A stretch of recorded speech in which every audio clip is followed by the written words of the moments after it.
Welcome to my channel Syncro once again, and today's topic is Scientific Principles of Management. F.W. Taylor, properly known as Father of Scientific Management. Why is known as Father of Scientific Management? Because he was a person who developed the scientific principles of management. He published books and research papers regarding his scientific view on industrial organization and management. He emphasized on adoption of scientific methods to the problems of management and its working. So what was his emphasis? His emphasis was on adoption of scientific methods to solve the problems of management, which is faced by the managers. He was born in 1856 in USA and joined in Midwell Steel Company as a mechanical engineer in 1878. His engineering background led him in the establishment of scientific techniques and principles which were mainly concerned with the efficiency of workers and optimum utilization of resources. So what were the two concerns? The two concerns were the efficiency of workers and optimum utilization of resources. These resources can be the raw materials, the finance, the human beings which are employed in the organization for carrying out the work of the organization. His principles and techniques are based on the observations and studies conducted in various factories. So the principles which are developed or the techniques which are developed by him was based on his observation and studies which he had carried out in various factories. Then only these were developed. Scientific management can be defined as application of science for each and every element of management.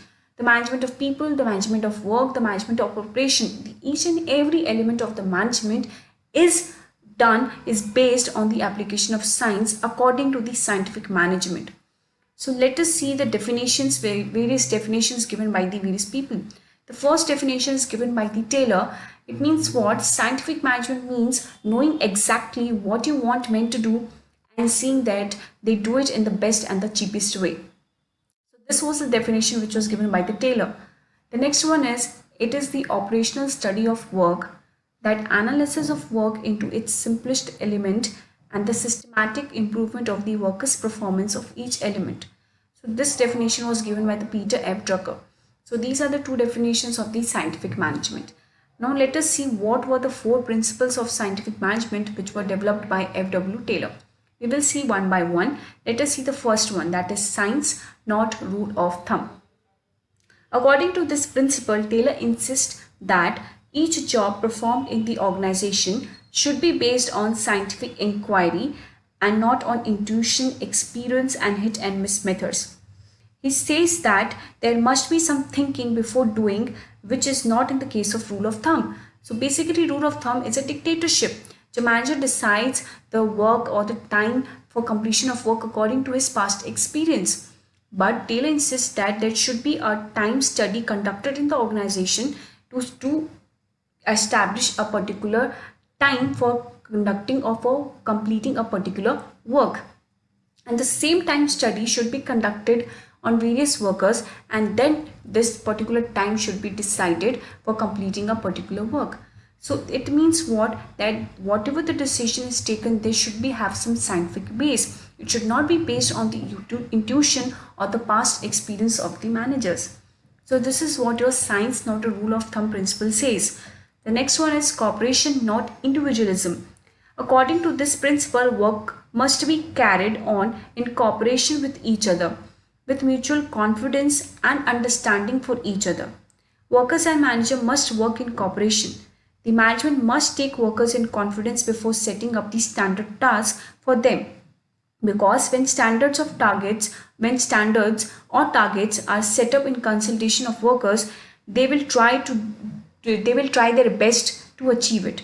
So there should be cooperation. There should be some share given to the workers so that they can perform to their best ability.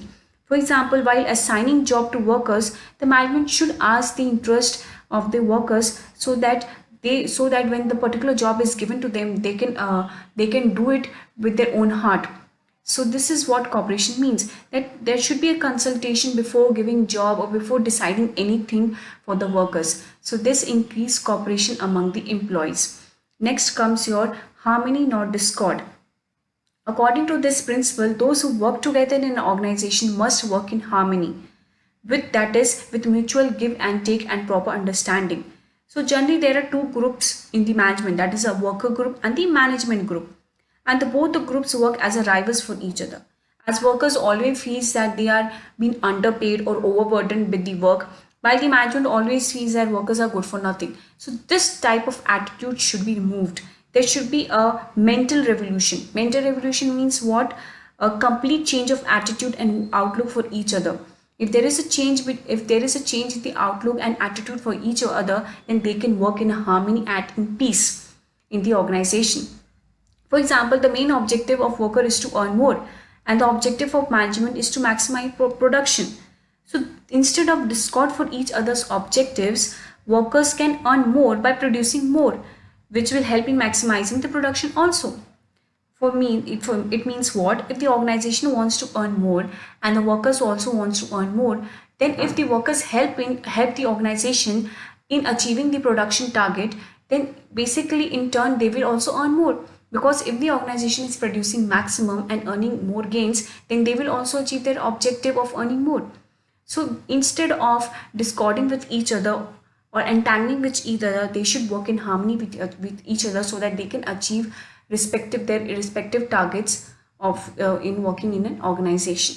So that is what means harmony, not discord. Next one is development of workers to their greatest efficiency. See, industrial efficiency depends upon the efficiency of workers. So workers' efficiency depends upon proper training and their selection. So the selection in the organization should be taken according to the job. Means what the particular job wants from an employee. So it should be decided according to the capability and the qualification of the worker or employee. And there should be given time to time training and development so that they can update their knowledge. Updating the knowledge will ensure greatest efficiency and prosperity for both the company and the workers. So this is what your development of workers to their greatest efficiency means. So these were the 4 principles of scientific management which was developed by the F.W. Taylor. I hope you have enjoyed this session and you have studied and you have learned these scientific principles in a very good manner. And if you have liked this, then don't forget to like, share and subscribe to my channel Synchro. Thank you very much.